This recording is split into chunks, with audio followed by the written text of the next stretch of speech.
Cox. Senator Van. Thank you, Madam Acting Deputy President. Well, again, I thank those in the corner for their MPUs. They're like Dorothy Dixers to us.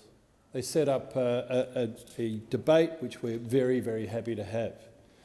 The Morrison government is the only party in this chamber with a whole-of-economy, long-term emissions reduction plan that will see us meet and beat our 2030 target and achieve net zero by 2050 without imposing new costs on households, small business, or our traditional industries, or the economy.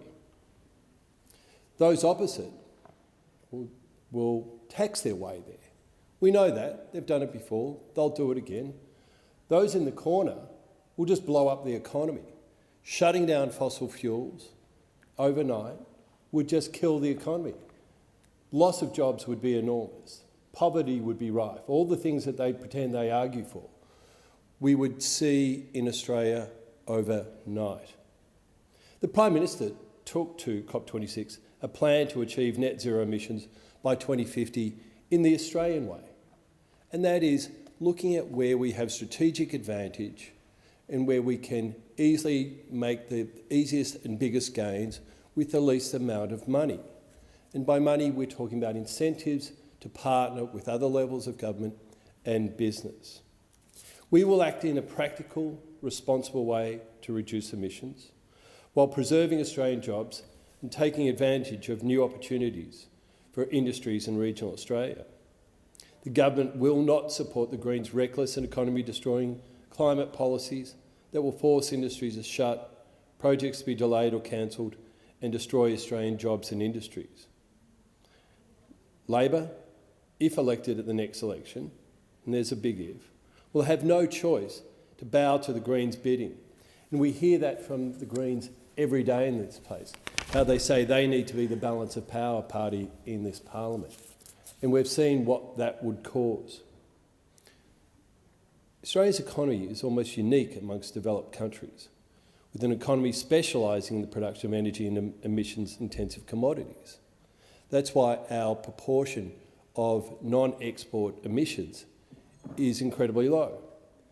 Ahead of and during COP26, Australia worked closely with our Pacific family to come up with ways to bring about lowering emissions while building their resilience and funding any needs that they have. We particularly welcome the outcomes on the international carbon markets and the standardised transparency framework, which was a major focus for Australia, because transparency is the key to accountability and to translating ambition into achievement. And this goes to the heart of the Paris Agreement, which relies on countries delivering on their commitments to achieve a global net zero outcome. Australia's emissions reporting and transparency is the gold standard, and we expect all major emitters to display similar levels of transparency. As I mentioned before, in our area of the world, through the $104 million Indo-Pacific Carbon Offset Scheme, we're working with our regional partners to build the capability of their emissions accounting and reporting capabilities. Strong transparency and integrity standards are vital to ensuring carbon markets deliver real and verifiable emissions reductions. Australia has doubled its climate finance commitment to $2 billion over the next 5 years. More than 70% of our support is focused on climate resilience and adaptation. At COP26, countries committed to scale up cooperation to make low emissions technologies the most cost-effective and reliable option available. The technologies that we need to reach net zero don't yet exist, but our energy technology roadmap maps a path to finding those technologies, bringing down the costs such they're competitive, and ensuring that we, Australia, and the rest of the world have the technologies available to us to significantly reduce emissions and decarbonise our economy. Analysis by the IEA, the International Energy Agency, shows that half the global reductions required to achieve net zero will come from technologies that are not yet ready for commercial deployment. China, the world's largest emitter, has not yet put an end to building thermal coal generation and production. In fact, in the first half of 2021, the country announced that they were going to build 43 new coal-fired power plants, which will emit an estimated 150 million tonnes of carbon dioxide. At Glasgow, Prime Minister Modi of India announced that by 2030, India will reduce its total projected carbon emissions by 1 billion tonnes and meet half of its energy requirements with renewable fuels, and also pledged to reach net zero emissions by 2070. Other developing countries do not have the luxury of well-off countries such as the EU's by buying cheap offset credits to reduce their emissions. They require solutions that are inexpensive, that provide reliable power, and that materially reduce their emissions. And that's why the Morrison government's technology investment roadmap is so important.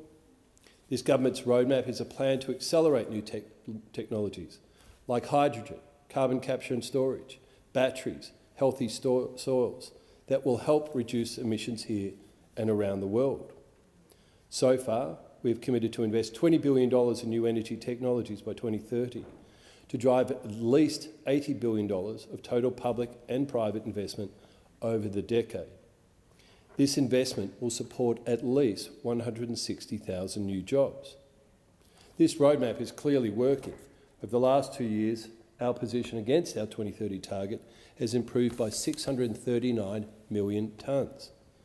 This is the equivalent of taking all of Australia's 14.7 million cars off the road for 15 years.